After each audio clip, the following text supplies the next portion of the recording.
வணக்கம். வேள்பாரி பகுதி 4. பரணமைக்க காலையில் இருந்தே இடம் தேடிக் கொண்டிருந்தான் எவ்வி. அவனுக்கு முருகன் வள்ளியோடு வருவான் என்பதில் ஐயமே இல்லை. நேற்றே முருகன் அழைத்த இடத்திற்கு வள்ளி சென்றிருக்கிறாள். ஒரு முறை முருகனின் பின்னால் சென்றால் பிறகு காலம் முழுவதும் சென்று கொண்டே இருக்க வேண்டியதுதான். அதற்கு சிறந்த உதாரணமே நான்தான் என்று நினைத்து கொண்டான். இன்று வள்ளியுடன் தான் முருகன் வருவான். ஆனால் மீண்டும் அதே இடத்தை பார்க்க ஏன் அழைத்து போனான் என்பதுதான் விளங்கவில்லை என சிந்தித்தபடியே பரணமைக்க ஏதுவான இடம் தேடி கொண்டே இருந்தான். பச்சை மலையில் யானை பள்ளத்தின் தென் திசையில் இருந்த முகட்டில் ஒரு வேங்கை மரம் தனித்து நின்று இருந்தது. இப்படி ஒரு இடத்தில் தனித்த வேங்கை மரத்தை யாரும் பார்த்திருக்க மாட்டார்கள். எவ்வி அதன் மீது ஏறி அதன் உச்சியை அடைந்தான். மேற்கொப்பில் நின்று 4 புறமும் பார்த்தான். மொத்த மலையும் அந்த வேங்கை மரத்துக்கு கீழ் பணிந்திருந்தது. காற்று எல்லா திசைகளிலிருந்தும் சுழன்று வந்தது. தனது வேகத்துக்கு ஏற்ப வேங்கை மரத்தை விரல்களால் கோதி இசை கூட்டி சென்றது காற்று. இன்று முருகனுக்கும் வள்ளிக்கும் தலைநாள் இரவு. குறிஞ்சி நிலத்தின் பேரழகே இந்த நாளுக்காக வடிவமைக்கப்பட்டதுதான். கையுக்கு எட்டும் தூரத்தில் வெள்ளிகள் பூத்து கிடக்க, காலுக்கு அடியில் காடு மிதக்க, காமம் பெருத்து காதல் தலைக்க இதுவே ஏற்ற இடம் என எண்ணியபடியே கீழே இறங்கினான். அன்று பகல் முழுவதும் காட்டின் ஒவ்வொரு திசைக்கும் ஓடினான். செவ்வருவிக்கு பக்கத்தில் விளைந்த சந்தன மரம் ஒன்று இருப்பது அவனுக்கு தெரியும். நற்பகல் கடந்தபோது சந்தன மரக்கிளையோடு வேங்கை மர அடிவாரம் வந்தடைந்தான். வரும்போதே சிலாக்கொடியை அறுத்து வந்திருந்தான். வேங்கை மரத்தின் உச்சியில் நார்கிளைகளுக்கு நடுவில் சந்தன மரக்கட்டையை குறுக்கிட்டு அடுக்கி சிலாக்கொடியால் இறுக கட்டினான். கொடிகளிலே மிக உறுதியானது சிலாக்கொடி. இவ்வளவு உயரத்தில் பறனை உலைய விடாமல் இறுக பிடித்திருக்கும் ஆற்றல் அதற்குத்தான் உண்டு. அதன் இன்னொரு சிறந்த குணம், கொடியை அறுத்து 3 நாட்கள் வரை அதன் சாறு கசிந்து வெளிவந்தபடியே இருக்கும். அதில் இருந்து வரும் நறுமணத்தைக்கு ஈடே கிடையாது. சந்தனமர வாசனத்தில் சிலாக்கொடியின் நறுமணத்தோடு வேங்கை மர உச்சியில் திரும்பும் திசையெல்லாம் பச்சை மலை காற்றை அள்ளி அணைத்தது. எம் குறிஞ்சி தலைவனும் தலைவியும் நடத்தும் ஆதி கூத்து எம் குலத்தை பெருக்கி காதலை தலைக்கச் செய்யும். பெருமிதத்தோடு வேலையை முடித்த எவ்வி தினைபுனம் காக்கும் இடத்துக்கு வந்தபோது மாலை மயங்கி கருகத் தொடங்கியது. அவன் எதிர்பார்த்தது போல் வள்ளியோடு வந்தான் முருகன். காதலிக்கத் தொடங்கியதும் கைகூடும் ஒரு அழகு இருக்கிறதே, மனிதனைக் கண்டு மலர்களும் மயங்கும் காலம் அதுதான். முருகன் கேட்கும் முன்னரே மேல் திசையை நோக்கி கையை காட்டினான் எவ்வி. தலையை உயர்த்தி மேலே பார்த்தான் முருகன். நிலவிலே பரணமைத்து விட்டானா என்பது போல் இருந்தது அவனது பார்வை. நான் அதை நோக்கி படி அமைத்திருக்கிறேன், அங்கு போவது உன் வேலை என பதிலளிப்பது போன்று இருந்தது எவ்வியின் பார்வை. முருகனும் வள்ளியும் பின்தொடர தீப்பந்தம் ஏந்தியபடி முருகன் நடந்தான். எவ்வி தீப்பந்தம் ஏந்தியபடி முன் நடந்தான் எவ்வி. தனக்கு பின்னால் இருளுக்குள் தான் எவ்வளவு விளையாட்டு! சின்ன சின்ன சிரிப்புகளுக்குள் என்ன பொருள்? இது பதிலா கேள்வியா? இவ்வளவு மெதுவாக பேச முடியுமா? பின்தொடரும் ஓசையே கேட்காமல் இருக்கிறதே. அவன் வள்ளியை அழைத்து வருகிறானா, சுமந்து வருகிறானா? திரும்பி பார்த்தால் அவர்களின் நெருக்கம் குலைந்துவிடும். வேண்டாம் வேண்டாம் என சிந்தித்தபடியே வேங்கை மர அடிவாரத்திற்கு வந்து சேர்ந்தான் எவ்வி. பந்தத்தின் ஒளியில் அந்த இடத்தில் படர்ந்த போதுதான் தெரிந்தது, முருகனும் வள்ளியும் ஏற்கனவே அங்கு வந்து அமர்ந்திருந்தது. அதிர்ந்து போனான் எவ்வி. என்னை பின்தொடர்ந்து வருகிறீர்கள் என்றல்லவா நினைத்தேன். மனிதனால் காதலை அழைத்து வர முடியாது, காதல்தான் மனிதனை அழைத்து வரும். எவ்வியிடம் பேச வார்த்தையே இல்லை. வணங்கி விடைபெற்றான். அப்பொழுது எவ்வியின் கையில் ஒரு பொருள் கொடுத்தான் முருகன். எம் காதலின் பரிசு என்றாள் வள்ளி. அவர்கள் மர ஏணியில் ஏறி சென்று பரனில் அமர்ந்தனர். எங்கும் சூழ்ந்திருந்த இருளுக்குள் இருந்தது. காற்று இசையை சுரந்தது. அசையும் இலைகளுக்குள் இடையில் விண்மீன்கள் கண் சிமிட்டின. இத்தனை கண்களுக்குள் இடையில் நாம் வெட்கம் களைவது எப்படி என்று வள்ளி நாணினாள். முருகன் சொன்னான், வெட்கம் களைகையில் இவற்றை பார்க்க கண்கள் ஏது? சுடர் அணைவது போல் பேச்சு குரல் மெல்ல அணைந்தது. வேங்கை மரம் தனது கிளைகளை அசைக்கத் தொடங்கியது. சந்தன வாசத்துக்குள் சிலாக்கொடியின் நறுமணம் இறங்கிய போது காற்றங்கும் சுகந்தம் பரவி மேல் எழுந்தது. மரத்தின் கொப்பொன்றில் இருந்த ஆண் பல்லி ஒன்று குரல் எழுப்பி தனது துணையை அழைத்தது. ஓசை கேட்ட திசை நோக்கி முருகன் திரும்பியபோது அவன் கன்னம் தடுத்து வள்ளி சொன்னால், அடுத்தவர் காதல் காண்பது பிழை. இதை அதனிடம் சொல்லலாமே என்றான் முருகன். சிதறி தெறிக்க வள்ளியின் சிரிப்பொலி காடெங்கும் அள்ளி கொண்டு சென்றது காற்று. எவ்வி காரமலையின் அடிவாரத்தில் இருக்கும் தனது ஊருக்கு வந்து சேர்ந்தான். முருகன் எங்கே என்று ஒவ்வொருவரும் கேட்டனர். ஒவ்வொருவருக்கும் ஒரு பதிலை சொன்னான் எவ்வி. அடையாத ஒரு மகிழ்வை இப்பொழுது அடைந்திருப்பதாக அவனின் மனம் துள்ளி குதித்தது. முருகன் தந்த காதல் பரிசை பார்த்தான். ஒரு பூண்டு போல் இருந்தது. இதை என்ன செய்வது என யோசித்தபடி பூண்டை தட்டி பக்கத்தில் இருந்த பைங்குடத்தில் போட்டான். நீருக்குள் இருந்து குமிழிகள் இடைவிடாது வந்தன. அந்த நீர் பழச்சாறு போல் மாறிக்கொண்டிருந்தது. அதை மூங்கில் குடுவையில் ஊற்றி ஒரு மிடறு குடித்தான். அதன் சுவைக்கு ஈடு சொல்ல வார்த்தைகளே இல்லை. யாரும் இதுவரை இப்படி ஒரு சுவையை அனுபவித்திருக்க மாட்டார்கள். குடத்தில் இருந்த மொத்தத்தையும் குடித்து முடித்தான். குடத்தின் கீழ் பூண்டு அப்படியே இருந்தது. மீண்டும் குடம் நிறைய தண்ணீரை ஊற்றினான். நீர் பழச்சாறாக உருமாறியது. மீண்டும் அதை குடிக்க துணிந்தபோது காட்டின் கீழ்புறம் இருந்து பெரும் ஓசை கேட்டது. குடத்தை அப்படியே வைத்துவிட்டு வெளியே ஓடி வந்து பார்த்தான். கையில் தீப்பந்தங்களோடு சிலர் வேட்டுவன் பாறைக்கு பின்புறம் நடந்து காட்டின் தென்திசை நோக்கி சென்று கொண்டிருந்தனர். யார் இவர்கள்? இந்த நள்ளிரவில் பந்தம் ஏந்தி எங்கே சென்று கொண்டிருக்கிறார்கள் என்று ஊரில் இருந்த ஒவ்வொருவருக்கும் ஒரு கேள்வி எழுந்தது. முதுகிழவன் சொன்னான், நாம் கீழே இறங்கி போய் அவர்கள் யார், எங்கே போகிறீர்கள், என்ன இடர் நேர்ந்தது என்று கேட்போம்.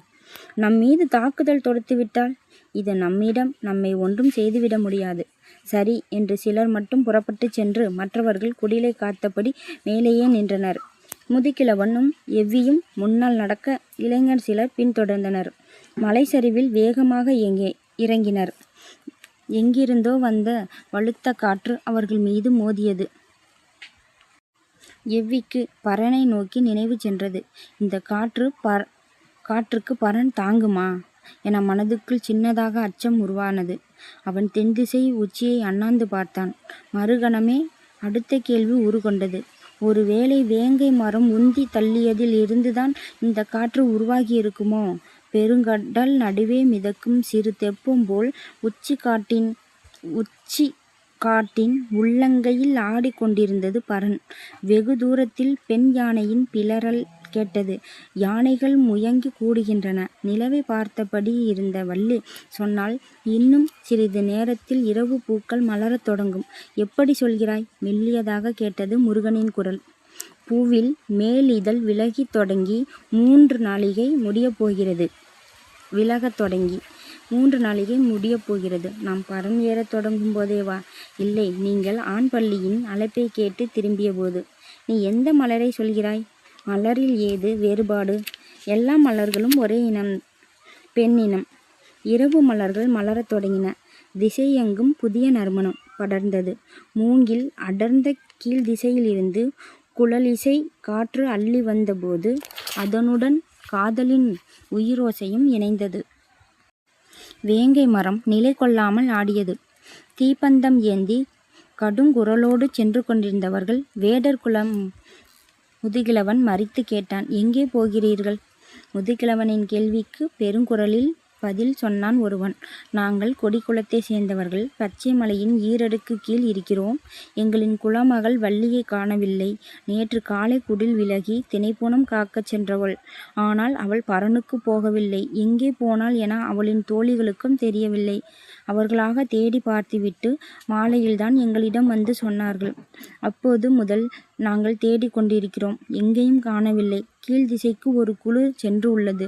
நாங்கள் யானை பள்ளம் நோக்கி போகிறோம் என்றான். எவ்விக்கு அப்போதுதான் ஆபத்து புரிந்தது. இவர்களை அந்த பக்கம் போக விடக்கூடாது என யோசிக்கையில் முதுகிழவன், இந்த பெருங்காட்டில் நீங்கள் மட்டும் எப்படி தேடுவீர்கள்? நாங்களும் உடன் வருகிறோம். ஆளுக்கொரு பக்கம் தேடுவோம் என்றார். ஆபத்து பேராபத்தாக மாறியதை எவ்வி உணர்ந்தான். என்ன செய்யலாம் என யோசிக்கையில் முதுகிழவன், ஏன் நிற்கிறீர்கள், புறப்படுங்கள் என்று சொல்லி அவர்களோடு நடக்க தொடங்கினார்.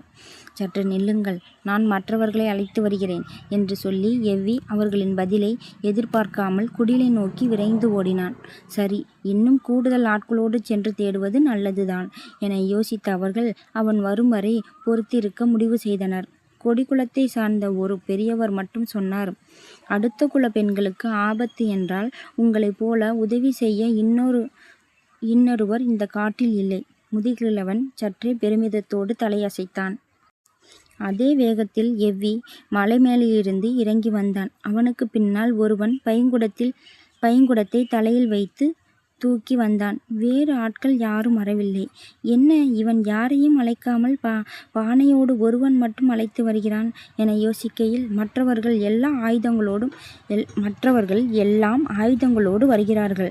அவர்கள் வருவதற்குள் நீங்கள் இந்த பழச்சாற்றை அருந்துங்கள், இளைப்பாருங்கள் என்று சொல்லி மூங்கில் குவளையில் ஆளுக்கு ஒரு குவளையாக அந்த பூண்டு சாற்றை கொடுத்தான்.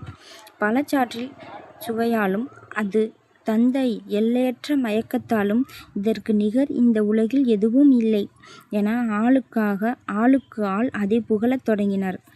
பானை முழுவதும் தீர்ந்தது. அதற்குள் இன்னொருவன் தலையில் பானையோடு வந்து சேர்ந்தான். பூண்டை எடுத்து அடுத்த பானையில் போட்டான் எவ்வி. அடுத்த சுற்று எல்லோரும் குடித்தனர். முதுகிழவன் மட்டும் புலம்பினான். நிலமகள் குலமகள் என என்னென்னமோ சொன்னார்கள். இப்பொழுது பழச்சாற்றை குடிக்க முந்தி கொண்டிருக்கிறார்கள் என்று சொல்லிக்கொண்டே 3ஆம் குவளையை அருந்தியவன் மயங்கி சாய்ந்தான். எல்லோரும் விடாமல் குடித்து அதிமதுர சுவையில் மூழ்கினர். அவர்கள் குடிக்கும்போது சிந்திய துளிகள் இந்த புற்கள் எங்கும் சிதறின. அதன் வாசனை காற்றில் கலந்து எங்கும் பரவியது. நுகர்வு சக்தியை அதிகம் கொண்ட பாம்புகள் காடு முழுவதும் இருந்து பெரும் வேகம் கொண்டு இங்கு வந்தன. பாம்புகளின் எண்ணிக்கை கணக்கில் அடங்காமல் இருந்தது. ஒவ்வொரு புல்லுக்கும் ஒரு பாம்பு வந்து சேர்ந்தது. புற்களில் இருந்த பழச்சாற்று துளியை தம் நாவினால் நக்கியது. புல்லின் ஓரம் இருந்த சுனை ஈக்கிகள் அவற்றின் நாவுகளை 2 கூறுகளாக அறுத்தன. ஆனால் பழச்சாற்றின் சுவை அவற்றை விடுவதாக இல்லை. மீண்டும் நக்கின. அடி தொண்டை வரை நாக்கு 2 கூறுகளாக பிளந்தது. எல்லா பாம்புகளுக்கும் நாக்குகள் 2 கூறுகளாயின. அன்றிலிருந்து இந்த புற்களுக்கு நாக்கறுத்தான் புற்கள் ஆயின. கதையை சொல்லியபடி நீலன் முன்னோக்கி நடந்து கொண்டிருந்தான். பின்தொடர்ந்து வந்து கொண்டிருந்த கபிலருக்கு கண் கட்டுவது போல் இருந்தது. எங்கும் இருள் அடர்ந்தது. நீலன் இருளுக்குள் கொஞ்சம் கொஞ்சமாக மறைந்தான். கபிலருக்கு மீண்டும் நினைவு திரும்பிய போது மறுநாள் பிற்பகலாகி இருந்தது. நடந்த களைப்பை மீறி பசி அவரை எழுப்பியது. சாணத்தால் மெழுகப்பட்ட ஒரு குடிலில் இருந்து மரப்படுக்கையின் மேல் அவர் படுக்க வைக்கப்பட்டிருந்தார். கண் விழித்து எழுந்தவருக்கு தான் எங்கிருக்கிறோம் என்பது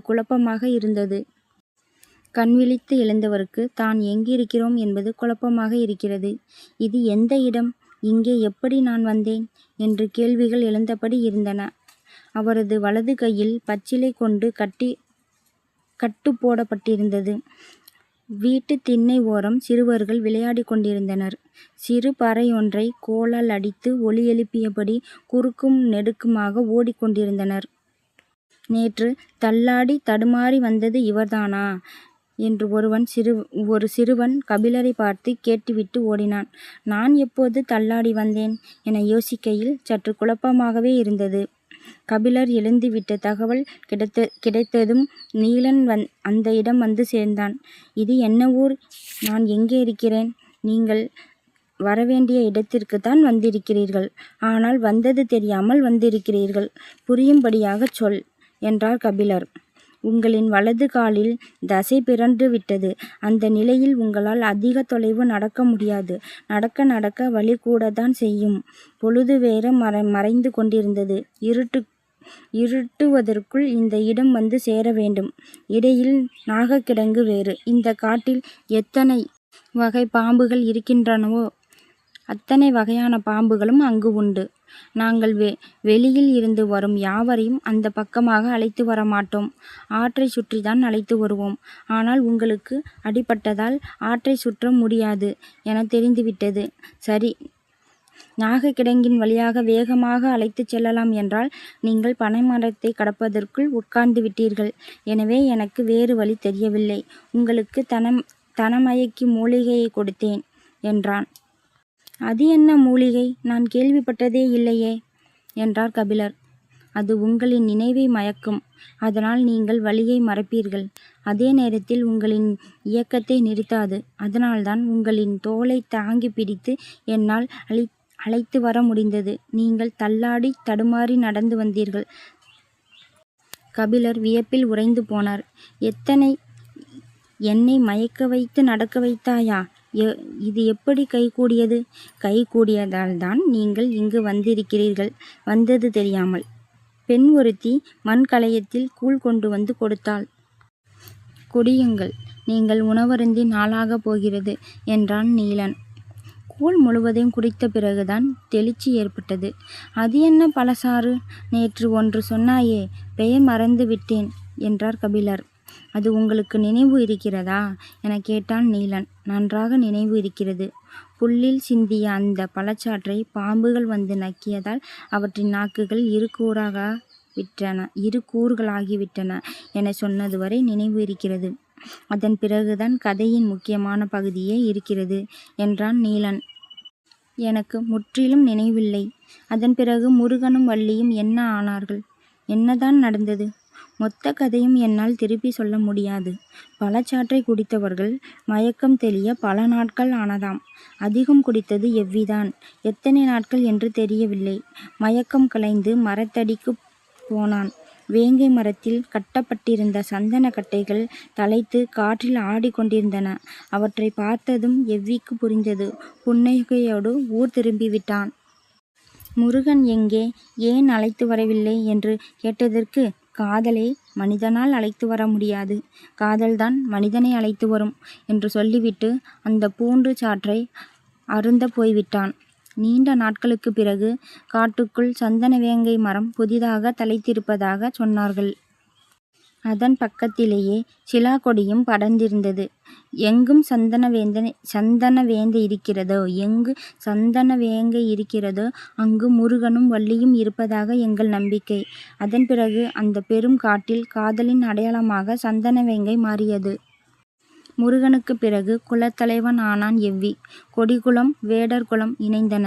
இருவரும் தங்களது இடங்களை விட்டு அகன்று 3ஆம் மலையான ஆதிமலை அடைந்தனர். அங்கு புதுநகர் ஒன்றை அமைத்தான் எவ்வி. அதன் பிறகு அவனது வழித்தோன்றல்கள் அங்கே உருவாகின. வேளிர் குலம் தலைத்தது. அந்த வழித்தோன்றல்களில் 42வது தலைவன்தான் வேள்பாரி. இதுதான் வேல்முருகனில் தொடங்கி வேள்பாரி வரையிலான கதை. கதையை கேட்ட கபிலர் கூழ் குடித்து கலயத்தை நீண்ட நேரம் கையிலே வைத்தபடியே அமர்ந்து இருந்தார். நான் இப்பொழுது தனைமயக்கி மூலிகை எதுவும் தரவில்லையே என்று நீலன் சொன்னபோதுதான் வியப்பிலிருந்து மீண்டார். கலயத்தை அந்த பெண்ணிடம் திருப்பி தரும்போது கபிலரின் வாய் முணுமுணுத்தது. தனைமயக்கி மூலிகை இலைகளில் மட்டுமல்ல, கதைகளிலும் இருக்கிறது. நன்றி.